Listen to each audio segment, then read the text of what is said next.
شفقت کی خدمت۔ مسیح یسوع کی نمائندگی کرتے ہوئے ہمیں ہمیشہ محبت اور شفقت سے حوصلہ افزائی کرنی ہے۔ میں زکریا امیر ہوں۔ یہ اصول خاص طور پر ان دو لوگوں سے مشابہت رکھتا ہے جنہیں یسوع نے اپنا شاگرد ہونے کے لیے بلایا تھا، دو بھائی، لیکن اس خاص مقام پر انہیں رسول کہا جا رہا ہے۔ در حقیقت وہ اپنی خدمت میں اور یسوع کے ساتھ اپنے سفر میں بہت آگے ہیں، اور ان کے نام بہت جانے پہچانے ہیں، یعقوب اور یوحنا۔ اور ہم اس کے متعلق یہاں لوکا 9 باب 51 آیت میں اس لیے پڑھتے ہیں، جب وہ دن نزدیک آئے کہ وہ اوپر اٹھایا جائے تو ایسا ہوا کہ اس نے یروشلم جانے کو کمر باندھی۔ اس کا کیا مطلب ہے؟ زمین پر اس کے دن گنے ہوئے تھے، اور ہم جانتے ہیں کہ اس نے اپنی خدمت گلیل میں ختم کی، جہاں پر اس نے اپنی خدمت کا زیادہ تر وقت گزارا۔ وہ یروشلم گیا، اور اس لیے ہم پڑھتے ہیں جب وہ دن نزدیک آئے کہ وہ اوپر اٹھایا جائے تو ایسا ہوا کہ اس نے یروشلم جانے کو کمر باندھی۔ اب یروشلم میں کیا ہونے والا ہے؟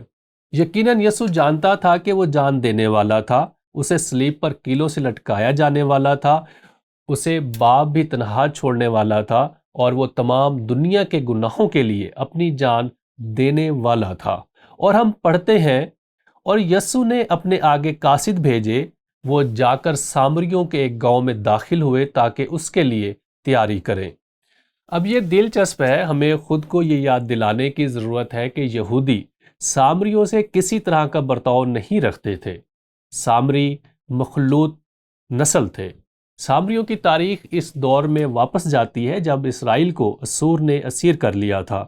یہ پہلی اسیری تھی۔ شمالی قبائل اور پھر جنوبی قبائل تھے جو کہ بابل کی اسیری میں تھے۔ لیکن ہوا یہ تھا کہ اسوریوں اور یہودیوں نے آپس میں شادیاں کی اور ان لوگوں کا ایک گروہ بنایا جو سامری کہلائے، اور یہودی جو کہ راست باز اور قانون پسند تھے، وہ سامریہ سے ہو کر بھی نہیں جاتے تھے۔ جب وہ جنوبی یہودیہ سے گلیل کو جاتے تھے تو وہ ملک سے گھوم کر جاتے تھے، دریائے یردن کو پار کر کے دوسری طرف جاتے تھے، اور پھر جب ایک مرتبہ وہ گلیل میں پہنچ جاتے تو پھر وہ واپس اندر نہیں جاتے تھے۔ اور اس لیے یہ یوحنا 4 باب کو بہت اہم بنا دیتا ہے، جب یسوع نے کہا مجھے سامریہ سے جانا ہوگا۔ کیا آپ کو یہ یاد ہے؟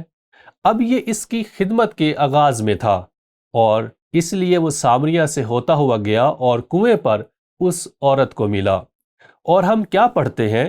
رسول یہ دیکھ کر غمگین ہوئے اور دنگ رہ گئے کہ وہ ایک عورت سے بات کر رہا ہے، خاص طور پر اس کردار کی عورت سے۔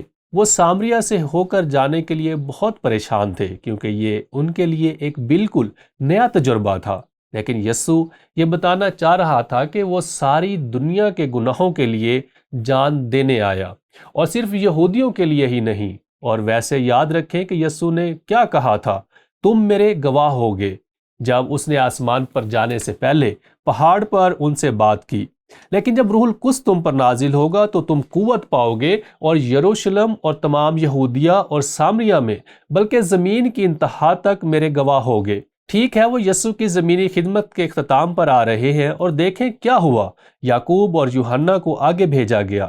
یہ دیکھ کر اس کے شاگرد یعقوب اور یوحنا نے کہا، اے خداوند، کیا تو چاہتا ہے کہ ہم حکم دیں کہ آسمان سے آگ نازل ہو کر انہیں بھسم کر دے جیسے ایلیا نے کیا؟ دوسرے الفاظ میں ہم یہ پڑھتے ہیں کہ سامریوں نے انہیں قبول نہیں کیا، وہ انہیں وہاں نہیں چاہتے تھے، اور یسوع کی مرتبہ بھی ایسا ہی تھا۔ یاد ہے سامری عورت نے کہا، تو یہودی ہو کر مجھ سے سامری عورت سے پانی کیوں مانگتا ہے؟ میرا مطلب یہ بہت ہی قابل احترام بات تھی، اور تب بے شک یسوع نے اس سے پانی کے متعلق بات کی، کنویں کا پانی نہیں بلکہ زندگی کا پانی۔ اس نے ایک بہت ہی دلچسپ بات کی۔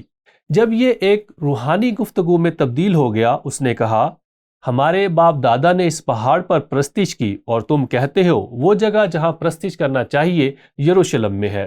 اور تب یسوع نے اس گفتگو کو یہ کہہ کر تبدیل کیا کہ ضرور ہے کہ خدا کے پرستار روح اور سچائی سے پرستش کرے، اس سے قطع نظر کہ کہاں کی جاتی ہے۔ اور یہاں یوحنا اور یعقوب یہ کہہ رہے ہیں، کیا تو چاہتا ہے کہ ہم حکم دیں کہ آسمان سے آگ نازل ہو؟ اب اس سے تکبر جھلک رہا ہے۔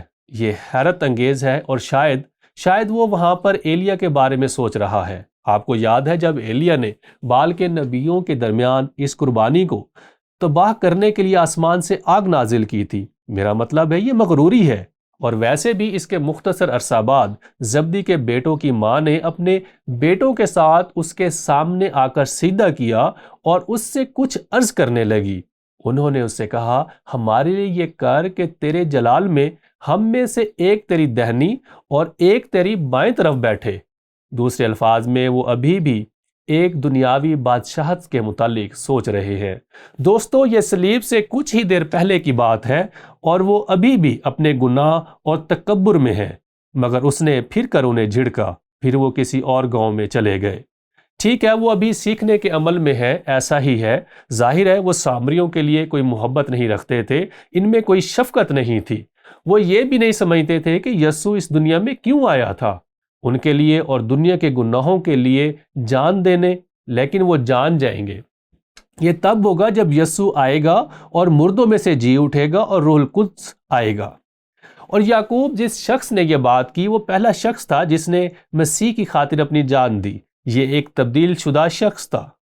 ٹھیک ہے، پالوس نے واقعی اس محبت اور شفقت کے نظریے کی حمایت کی، ہمارے دشمنوں کے لیے بھی، جب اس نے کہا بدی کے عوض کسی سے بدی نہ کرو، جو باتیں سب لوگوں کے نزدیک اچھی ہیں ان کی تدبیر کرو، جہاں تک ہو سکے تم اپنی طرف سے سب آدمیوں کے ساتھ میل ملاپ رکھو۔ اے عزیزو، اپنا انتقام نہ لو بلکہ غضب کو موقع دو، کیونکہ یہ لکھا ہے کہ خداوند فرماتا ہے، انتقام لینا میرا کام ہے، بدلہ میں ہی دوں گا۔ بدی سے مغلوب نہ ہو بلکہ نیکی کے ذریعے سے بدی پر غالب آؤ۔ اور میرے خیال سے یہاں ایک سوال اٹھتا ہے جو کہ عملی طور پر بہت اہمیت کا حامل ہے۔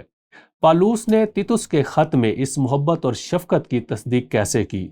اب وہ کریتیوں کو تیتس 3 باب میں لکھ رہا ہے۔ تیتس کریت میں ہے اور کریتی اپنی گناہ کی حالت میں بد سے بدتر تھے۔ ان کے برے رویے کے لحاظ سے نئے عہد نامہ میں یہ بد اخلاقی، بت پرستی اور انسانی زندگی کی قدر نہ کرنے کے لحاظ سے بدترین تھا۔ تو در حقیقت اس نے تیتس کو ان کریتیوں کے متعلق جو کہ اب مسیح ہو چکے ہیں یہ لکھا، ان کو یاد دلایا کہ حاکموں اور اختیار والوں کے تابع رہیں اور ان کا حکم مانیں اور ہر نیک کام کے لیے مستعد رہیں، کسی کی بدگوئی نہ کریں، تکراری نہ ہوں بلکہ نرم مزاج ہوں اور سب آدمیوں کے ساتھ کمال حلیمی سے پیش آئیں، کیونکہ ہم بھی پہلے نادان، نافرمان، فریب کھانے والے۔ اور یہ کون لکھ رہا ہے؟ پالوس رسول۔ پالوس کبھی بھی یہ نہیں بھول سکا کہ وہ ایک قاتل تھا اور خدا نے اس پر رحم کیا۔